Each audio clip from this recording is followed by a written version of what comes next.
Mom and pop investors are getting hammered and politicians aren't going to fix it. The fantasy of just hanging in there and things going back to normal is not reality, nor is it a strategy. The next decade requires new skills that most investors won't develop.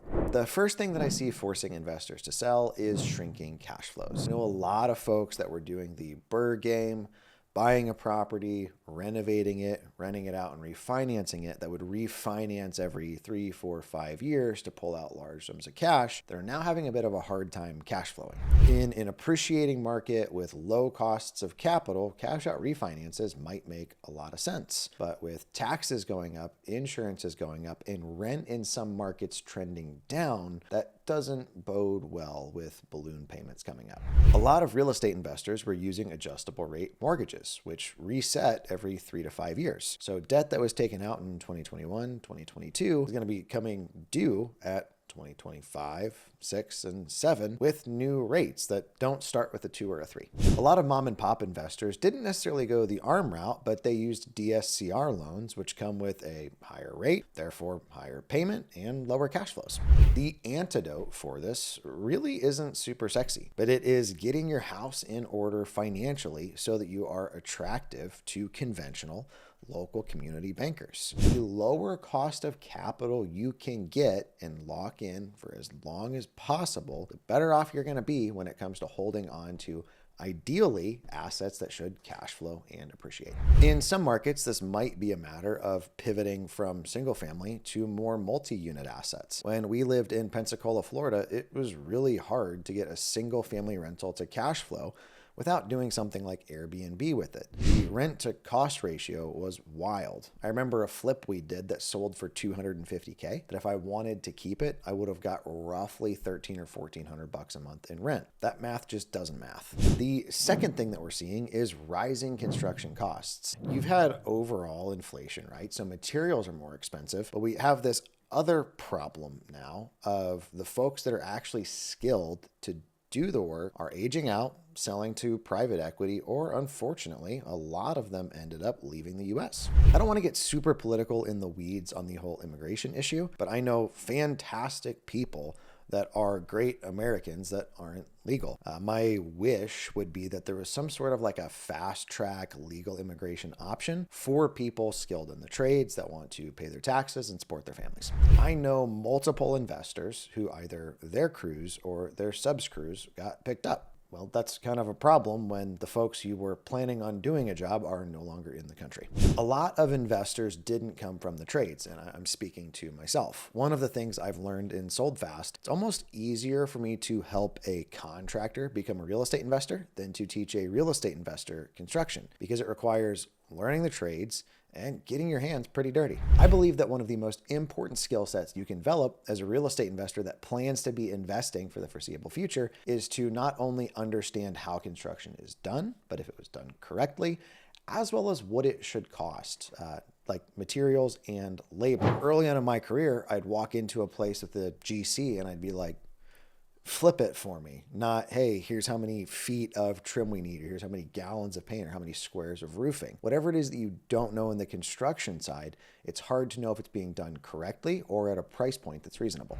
I would be remiss if I didn't take a quick second here just to talk about sweat equity. You'll often hear investors that understand the trades be like, well, I'm just going to do the work myself because it's cheaper, or I have to do the work myself because I didn't get a good enough deal, which we'll talk about in a second. Sweat equity makes a lot of sense if we all live forever and if our bodies didn't break down. One of my early mentors in real estate, actually, who I really credit with me even getting started, was Mark Ferguson of Invest for More, who just passed away in his mid-40s due to unexpected medical issues. Saving a couple grand by painting your own project yourself sounds like a great idea, but not if we pass away before we think we will. Under remodeling a property because we didn't get a good enough deal rolls me nicely into point number 3, which is marginal deals are costing people everything. In a previous video, we talked about how investors used to have a 48% gross spread from their purchase to resale, but according to data from ATTOM in Q1 of 2025, that's down to just 25%.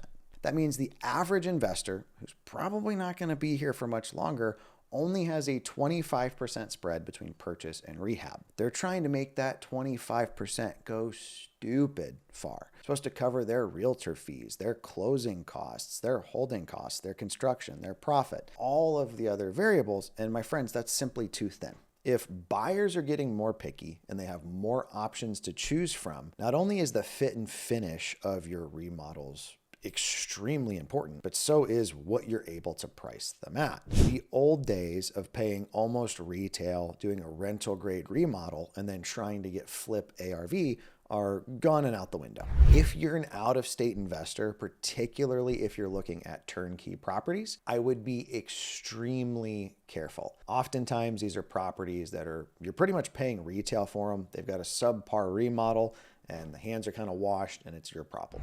The antidote to marginal deals is learning how to find better deals. My hypothesis with AI and all the technology and stuff, people feel more lonely and more isolated than they ever have before. So not only is learning how to run ads and do direct mail and all that stuff important, but being active and plugged into your community, I believe, will be unbeatable. I think the person that's in their community versus on their phone is always going to win in the long run.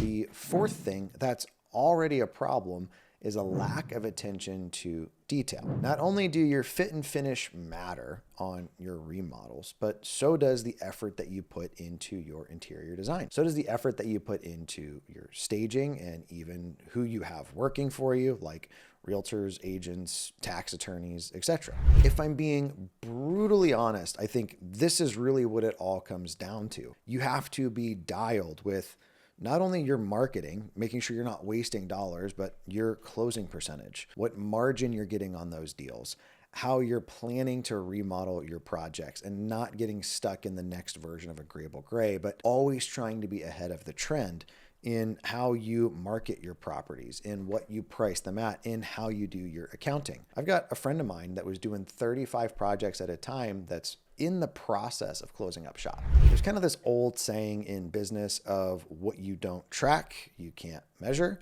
And I wholly agree. It's just a lot to track all of these variables, especially as a solo operator. You might be better off focusing on a smaller number of projects, but going for doubles or triples versus trying to do 30, 40, 50, 60 base hits at a time. Just forecasting what I think we're going to see in the content space. It's going to be a lot more about margin than quantity, because we all know you can have 100 units and make no money. The fifth thing that we've already seen is a ton of the kind of fair weather or bandwagon investors falling off. When rates were at 2%, you could do everything wrong and somebody would come, waive their inspection, waive their appraisal, and overpay for it because it wasn't really their money, it was bank debt that was dirt cheap. But those days are gone. While I'm seeing less active competitors, I still think real estate has gotten harder. We used to be in a seller's market. Now we're in a buyer's market. So as the person selling the assets or trying to lease the assets, we're no longer in control.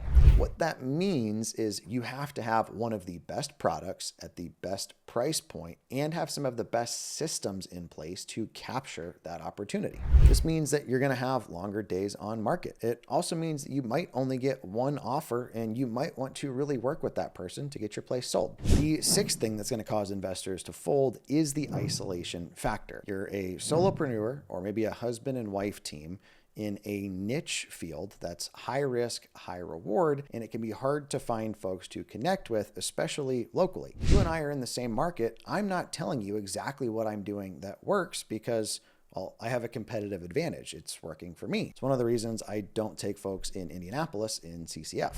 The result of that, if we totally ignore the huge piece of the human element and experience to this, is that sometimes you're operating with bad or faulty information. I was talking to a husband and wife team in CCF this past week, and they'd asked another investor how much margin they typically look for on a wholesale deal. And they said, oh, I'm looking to make about $20,000 to $30,000. So on a $400,000 house, they tried to build in about $20K in margin. When they asked us about it, we were like, that's a terrible deal. I would never tie up that amount of money for that kind of a deal. But if they weren't in community, they might have pulled the trigger on that project that I believe they probably would have lost money on. It's not just being in community, it's being in a community that cares about you, that will tell you things that may or may not be popular. The seventh factor that I see being just huge in the coming decade is government involvement, technology, and trying to fight some of the monopolies.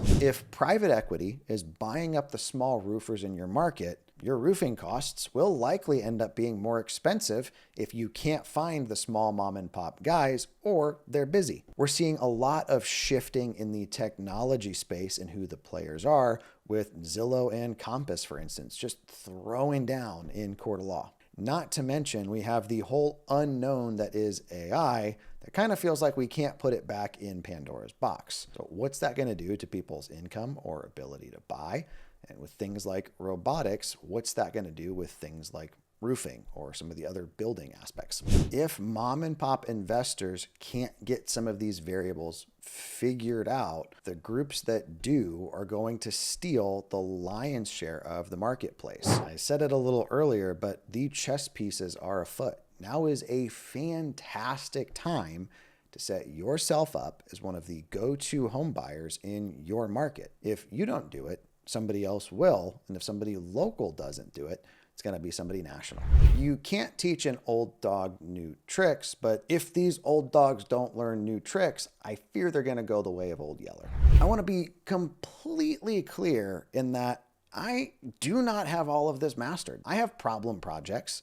I've made probably every mistake you could make in the book across the hundreds of deals I've done in the past 10 years. What I can tell you though is as rates have gone up, we've gotten extremely focused on operating with excellence through every aspect of the real estate transaction. That's our entire focus in Sold Fast. I truly want to master the craft of real estate investing. I still believe it's the best vertical for the average person to become wealthy. If you're new here, be sure to like and subscribe, kind of follow along as we figure out how some of this stuff impacts all of us. Again, my name is Ryan Dossey.